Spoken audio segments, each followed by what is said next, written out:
Bienvenue dans la deuxième partie du 7-9 et très bon début de journée à tous. Tout de suite le journal, en voici les principales informations avec à la une le Forum international Investir en Tunisie, Start-up Démocratie qui s'est tenu hier. Il a réuni des représentants d'une trentaine de pays pour donner un coup d'accélérateur à une économie tunisienne à bout de souffle.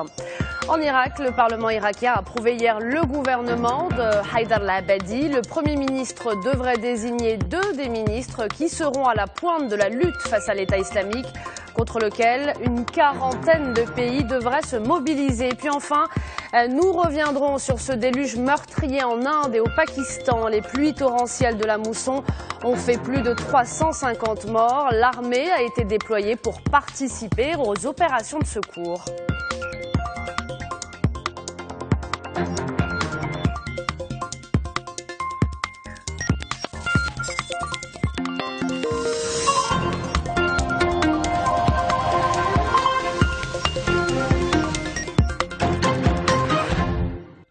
Voilà pour le sommaire. Sachez également que nous recevrons à la fin de ce journal un invité. C'est Philippe Laurin, fondateur et directeur du Tanjaz, le célèbre festival Tanjaz qui commence dès demain. Mais pour l'heure et pour commencer ce journal, on prend la direction de la Tunisie où s'est donc tenu hier le Forum international Investir en Tunisie, Start-up Démocratie. Un forum qui a donc réuni des représentants d'une trentaine de pays. Le Maroc y est représenté par le chef du gouvernement et l'objectif premier de ce forum, c'est de donner un coup d'accélérateur à une économie tunisienne à bout de souffle depuis 2011. Plus de détails avec Amina Ben Khalaq. La Tunisie en quête d'investisseurs, c'est pourquoi elle a accueilli les représentants d'une trentaine de pays. Les porte-paroles de plusieurs entreprises et institutions financières étaient aussi au rendez-vous. Une occasion en or pour Mehdi Joumra. Le Premier ministre tunisien ne manque pas d'arguments pour séduire les investisseurs. Investir en Tunisie, investir dans cette start-up, c'est investir dans la démocratie, c'est consolider la paix et la sécurité, c'est plébisciter la voie de la concorde nationale adoptée. Le chef de gouvernement marocain a fait le déplacement. Abdelilah Benkiran a livré un discours passionné sur le soutien au gouvernement tunisien. Un soutien qui ne devrait plus tarder, selon lui.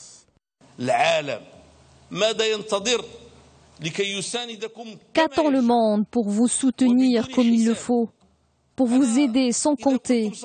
Les choses ne vont pas s'arranger d'elles-mêmes. Beaucoup disent que le capital est lâche, mais nous devons le rendre courageux.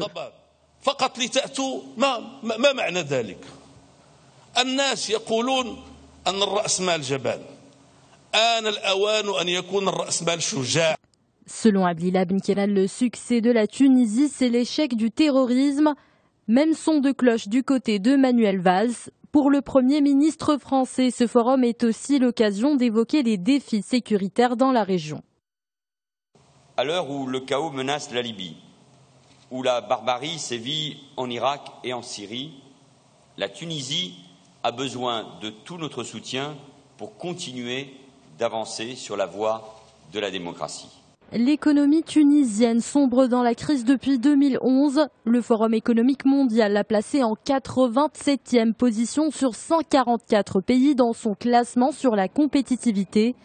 La Tunisie a misé sur la conférence d'hier pour attirer des fonds étrangers avec la présentation d'une vingtaine de projets.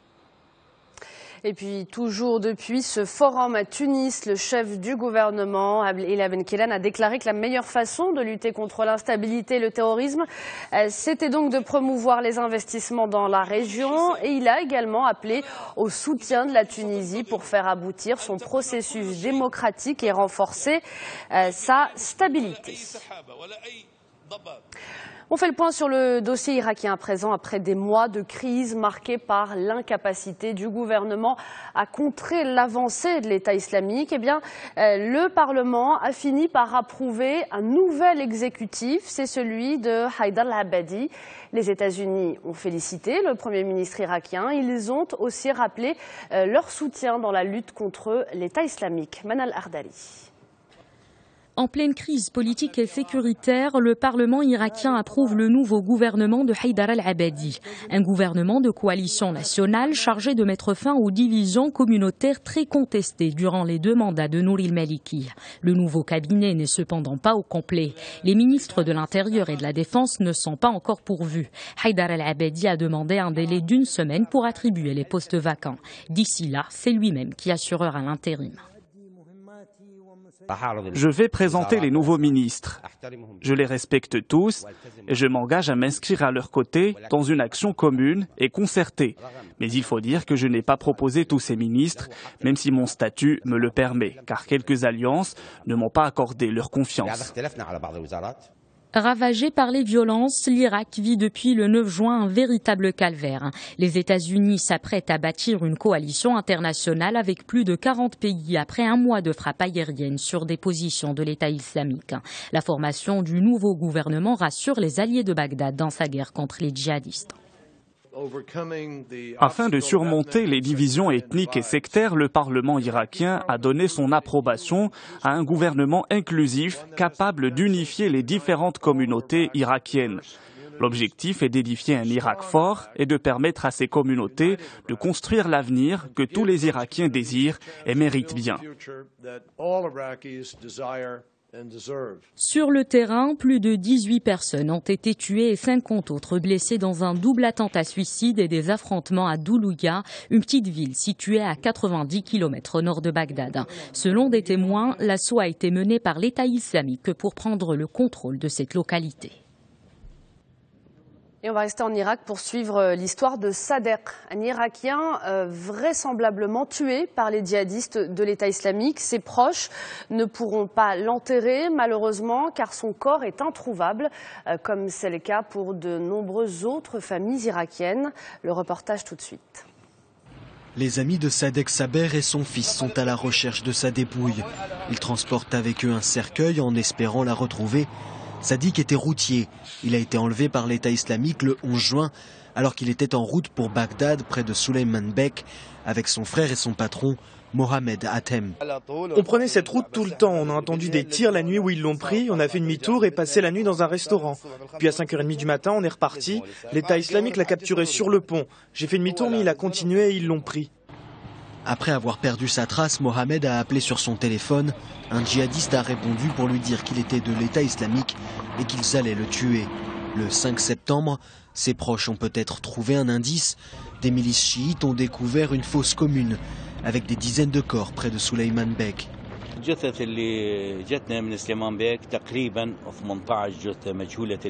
Les corps que nous avons reçus de Suleiman Bek étaient au nombre de 18. Des corps largement désintégrés qui sont morts il y a plus de 2 mois. Pour l'instant, ils ne sont pas identifiés, mais on a trouvé des preuves qui pourraient nous aider.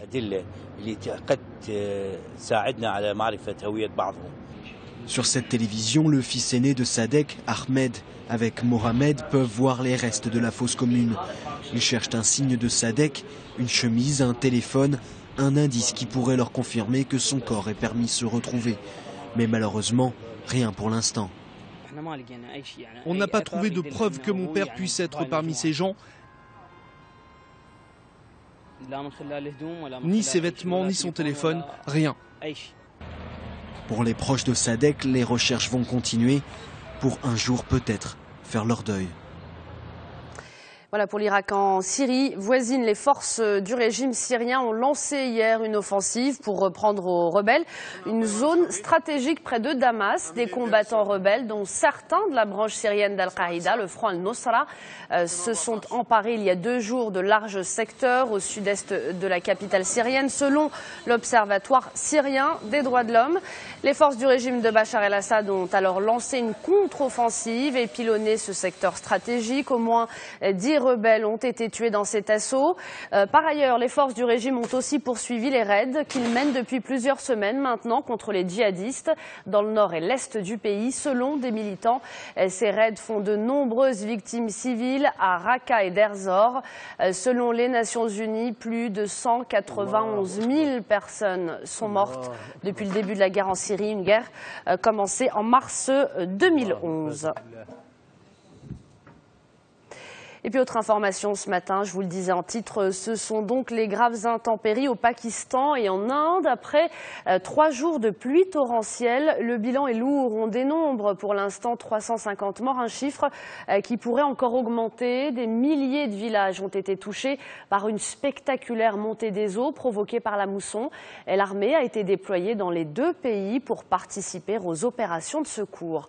Le reportage dans la région du Cachemire, les images sont commentées par Alison Fernandez. Des villages entiers sous les eaux et des milliers de personnes prises au piège dans des régions inaccessibles au secours. Le bilan de ces inondations spectaculaires est lourd. Des centaines de personnes sont mortes, la plupart à cause de l'effondrement de toits, d'électrocutions ou dans des glissements de terrain. Des dizaines de milliers d'autres se retrouvent sans abri. Mais pour l'heure, il n'est pas encore temps de penser à l'après-inondation. Il faut sauver les personnes qui sont encore en danger. Vous pouvez voir que les eaux sont partout. Nous avons sauvé beaucoup de gens. Pour l'instant, nous n'avons reçu aucune aide du gouvernement. Et pourtant, des milliers de soldats, de secouristes et de policiers sont à pied d'œuvre, en bateau ou en hélicoptère. Une équipe de plongeurs aussi travaille jour et nuit. Ils fournissent aux habitants des couvertures, des tentes et de l'aide d'urgence. Les efforts faits dans cette base sont colossaux. Nous avons toutes sortes d'avions et d'hélicoptères en marche depuis ce matin. Nous avons envoyé des équipes médicales et 120 personnes pour gérer l'aide. Ce sont des équipes médicales et des experts en administration civile qui vont aller coordonner les missions d'aide. Pour le Premier ministre indien, ces inondations sont un désastre d'ampleur nationale. Il a proposé son aide au Pakistan voisin. C'est là-bas que les victimes sont le plus nombreuses.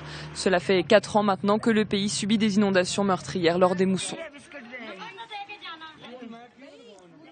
Toujours à l'international et en bref, les États membres de l'Union européenne ont approuvé hier de nouvelles sanctions contre la Russie, mais leur entrée en vigueur est reportée de quelques jours. L'objectif, donner une chance au cessez-le-feu conclu entre les 2 parties, un dialogue de paix, on le rappelle, accepté par Vladimir Poutine et l'Ukrainien Petro Porochenko. Ces nouvelles sanctions devraient toucher les mêmes secteurs que ceux frappés par les premières sanctions en août, c'est-à-dire l'armement, l'énergie ou encore les marchés financiers. Par ailleurs, c'est aujourd'hui, 1 mois et demi après le crash du vol MH17 que devrait être publié un tout premier rapport très attendu sur les causes de la catastrophe qui a coûté la vie, on le rappelle, à 298 personnes. Et on va terminer avec un gadget très attendu dans le monde entier. C'est l'iPhone 6, le nouveau smartphone d'Apple qui sera dévoilé au grand public ce soir. Beaucoup de détails sont déjà connus, quelques photos, des vidéos également circulent déjà sur Internet. Et à noter également que depuis le milieu de la semaine dernière déjà, de futurs acheteurs sont installés devant l'Apple Store de Manhattan à New York. Ils veulent être les tout premiers à acheter le nouvel iPhone.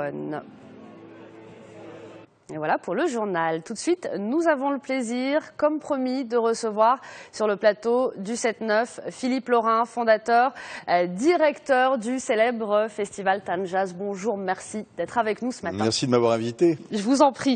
Alors, Tanjaz, ça commence demain. Ça se passe jusqu'à dimanche soir. C'est une 15e édition cette année.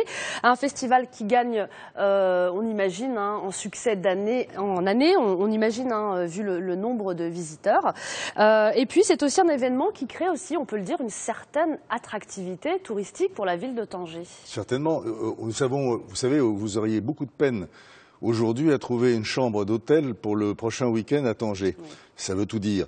Bon, bien sûr, les touristes sont très nombreux. En premier lieu, il y a les nationaux. Casa, Rabat, Marrakech, qui viennent. Hein.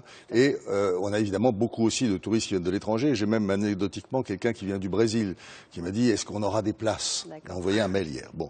Cela dit, il faut être sérieux. Donc nous allons entamer cette année un sondage avec l'école HEM pour avoir plus de statistiques sur les origines des différents touristes qui viennent, de manière à pouvoir communiquer à l'Office du tourisme, au ministère du tourisme, etc., des choses fiables. Les origines et puis aussi le nombre de touristes et le nombre de visiteurs. À quel hôtel ils sont On a une idée sur le nombre de visiteurs étrangers? En général? En général, c'est de l'ordre de 3500 à 4000. Très bien. Alors, c'est une 15e édition pour laquelle vous avez d'abord tenu à rendre hommage donc, aux légendes, hein, on peut le dire, du jazz, comme des gens qu'on ne présente plus, comme Louis Armstrong, Count Basie. Et puis, vous avez aussi tenu à attirer l'attention sur les légendes de demain. Également. Oui, en fait, c'est le thème de cette année. Vous savez que l'année dernière, on a exploré l'Est. On a découvert les jazzmen de l'Est, des pays de l'Est, etc. Cette année, c'est la 15e édition, c'est un peu un anniversaire quand même, et on a recentré sur le jazz. Donc, recentré sur le jazz, il était normal de rendre hommage aux grandes légendes qui ont jalonné l'histoire du jazz, mais aussi de se projeter sur les légendes de demain. Et c'est pour ça qu'on a choisi deux vedettes, disons, de genres totalement différents, qui sont pour nous, organisateurs, programmateurs, la représentation de ce que seront les légendes de demain. Alors, voilà. ces légendes de demain, quelles Alors, sont-elles? il y a une première jeune fille qui s'appelle Cecil McLaurin Salvin, qui n'a pas de rapport avec moi, bien que c'est une homonymie, qui à 24 ans a remporté tous les trophées aux États-Unis des concours vocaux, et qui est, de l'avis même des spécialistes, la plus grande chanteuse de jazz aujourd'hui. Passera vendredi. Et puis Bouika est beaucoup plus connue, particulièrement au Maroc, qui, elle, est non pas une grande voix du jazz, mais sera, de l'avis de tous, une grande voix dans l'histoire de la musique. Une grande voix aux côtés d'Amalia Rodriguez, d'Oum Kaltoum, de la Calas, de ce que vous voulez. C'est unique. Donc, on pense que ces gens seront des légendes de demain. D'accord. Hormis ces deux légendes de demain qui seront présentes à cette 15e édition, quels sont les temps forts de ce festival qui a lieu, on le rappelle, du 10 au 14 septembre? Alors, je vais être extrêmement prétentieux. Tous les temps sont forts à temps de jazz, mais il y a du fortissimo. Bon, bien sûr, c'est ce que je viens de vous dire, c'est Cecil McLaurin Salvin à ne pas rater vendredi. Bouika, que personne ne veut rater, c'est notre samedi. Mais la grande Liliane Boutet, qui passera samedi sur une autre scène, qui elle rend un hommage à Louis Armstrong que tout le monde appréciera, ça va être une grande émotion. Et puis un groupe new-yorkais que je recommande jeudi soir pour ceux qui seront là, qui s'appelle Circular Time, qui sont 7 musiciens déchaînés de New York et qui sont fort bien. Mais tout le reste est très bien aussi, vous savez. D'accord. Donc temps de jazz, des temps forts tous les jours. C'est aussi un des festivals les plus célèbres du Maroc, le plus célèbre de Tanger, le plus représentatif de la ville du Détroit. Est-ce qu'on peut dire que le succès de cet événement, c'est grâce à vos sponsors qui restent fidèles au temps de jazz? Écoutez, je pense que oui. Je dis toujours que quand on a un projet, on a un cerveau, c'est celui qui a pensé le projet, et on a des muscles, des nerfs, ça c'est les gens qui y travaillent, mais qu'il faut du sang. Or, le sang de toutes les entreprises, c'est le financement, quelle qu'elle soit. Donc là aussi, on n'y échappe pas, et effectivement, on a la chance d'avoir des sponsors extrêmement fidèles comme BMCI qui est le sponsor officiel, comme Renault, comme Coca-Cola, comme Heineken, comme plein d'autres, je ne peux pas tout citer ici, qui sont une grande fidélité. Et je dirais aussi que la deuxième raison du succès, on m'a demandé l'autre fois de quoi j'étais le plus fier au bout de 15 ans. J'ai dit d'avoir un public de qualité et fidèle. On a constitué à ce festival un public de grande qualité qui est d'une fidélité absolue, qui est là tous les ans, même s'ils viennent de Paris. Et ça, c'est très appréciable. Effectivement, une grande fierté. Alors, on le rappelle, pour le public, il y a des scènes qui sont payantes au temps de jazz, mais il y a aussi des scènes qui sont gratuites. Écoutez, c'est normal. Faut le souligner. Tout le monde me demande le programme, mais personne ne regarde le programme de la scène payante, de la scène publique gratuite, qui se trouve le long de la baie. C'est un cadre merveilleux, il y a la mer à gauche, etc. Et là, il y a des dizaines de milliers de jeunes particulièrement qui viennent le soir écouter une programmation qui leur plaît, qui leur convient et qui n'est plus simplement locale ou marocaine, mais qui est aussi ouverte sur le monde, et ça leur permet d'aborder et de connaître des artistes qui passent aussi au Palais. Voilà, des artistes, voilà, vous le soulignez, des artistes aussi qui passent au Palais. Bien sûr, c'est pas une exclusivité. Sur les scènes payantes. Philippe Laurin, fondateur, directeur du Festival Temps de Jazz, merci beaucoup d'avoir été notre invité ce matin. Merci de m'avoir et puis on souhaite aussi à notre public de Tanger et de partout ailleurs, on leur souhaite de passer un très bon festival. On le rappelle, c'est du 10 au 14 septembre et ça se passe à Tanger. Merci beaucoup. Merci Philippe Laurin. Tout de suite, on va rejoindre notre correspondant en Palestine.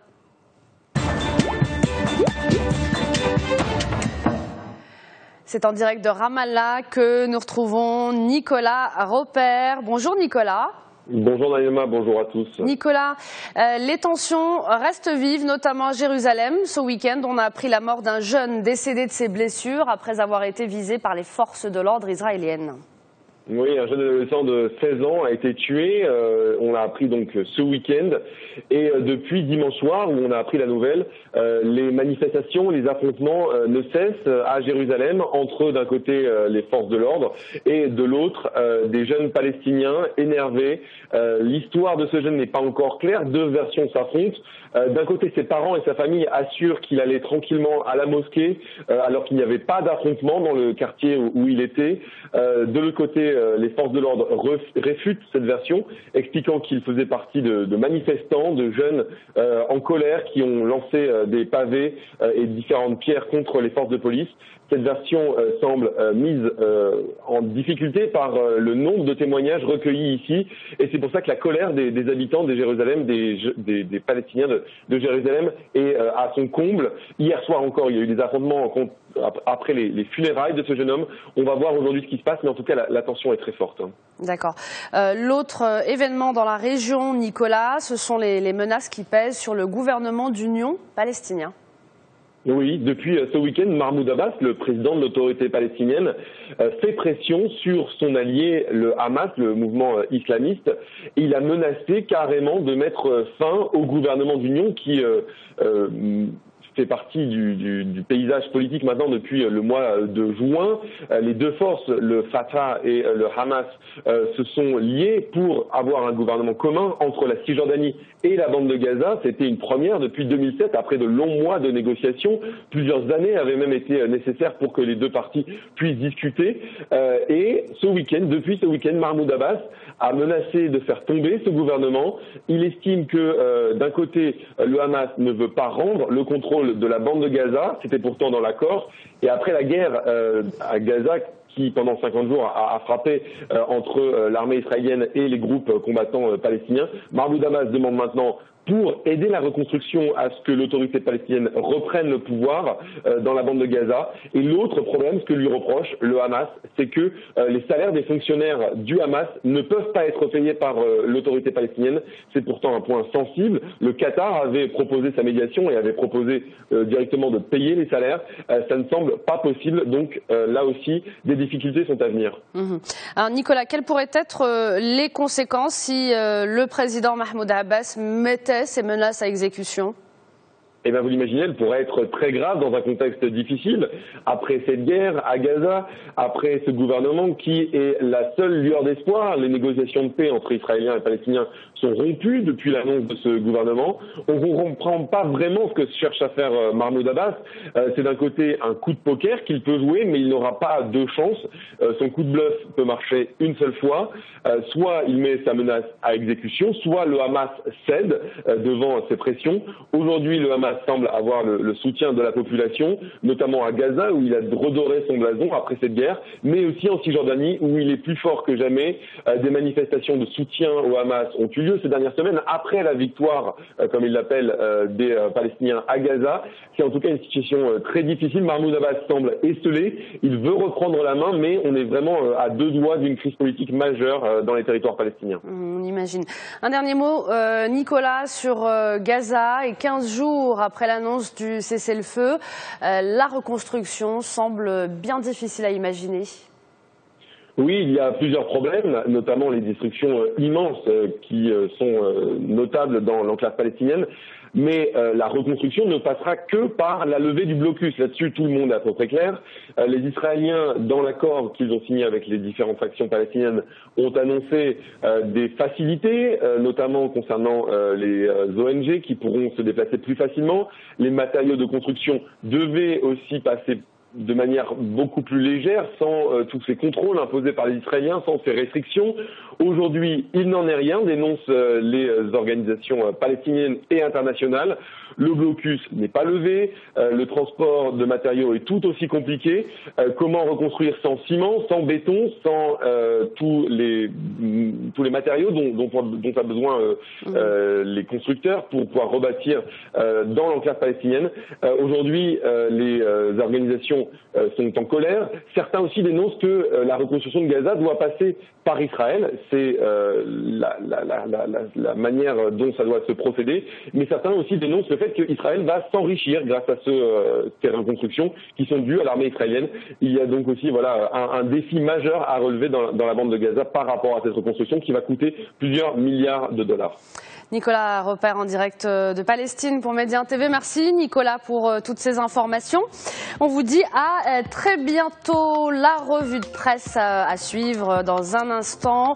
On vous parle notamment du Maroc qui talonne de très très près l'Afrique du Sud. L'Afrique du Sud qui reste première destination touristique en Afrique. Et puis on vous parle également de Facebook qui dépasse les 200 milliards de dollars de capitalisation. C'est une revue de presse signée Tawfiq El Nasseri. Restez avec nous.